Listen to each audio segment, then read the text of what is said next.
Hər vaxtınız xeyir. Demək, səhər-səhərdir. Səhər-səhər deyəndə saat 10-da artıq. Yumurta soyutması yeyirəm.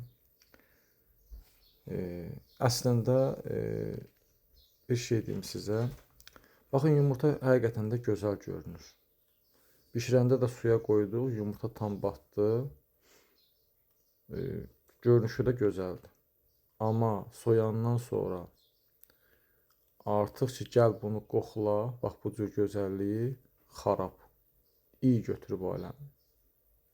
Xahiş edirəm sizdən. Mən bu videonu kim sağlamlığın bərpa eləmək istəyir, kim ümumiyyətlə Allahın verdiyi ömrü qədər sağlam yaşamaq istəyirsə, o insanlar üçün çəkirəm. Böləndən sonra qoxlayın yumurtanı. Qoxlayıram, görürəm ki, xarab. Nə olsun suyun altına batdı, xarab çıxdı. Təbii ki, mən bunu yeməyəcəm. Yumurta var ki, 1 dəqiqə qaynadırsan, ilıq olur. Yumurta var ki, qaynadırsan, biraz bax belə yumşaq olur, görürsünüz? Yumurtadan yumurtaya bu 1 dəqiqə qaynadılıb. Demək, təbii ki, mən bunu yeməyəcəm. Mən yeyəcəm canlı qidanı. Bunu yeyəcəm.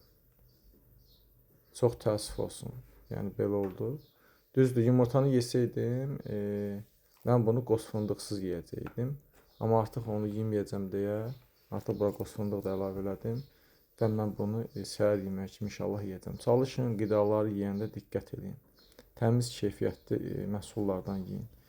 Təmiz yumurta tapmağa çalışın. İnan ki, biz də tapmışıq, amma nə olsun suyun altına batdı. Amma açıb qoxlayanda görürsən ki, xarab çıxdı. Belə, çox sağ olun, minnətdaram. Allah bütün xəstələrə şəfa versin, yardım etsin inşallah.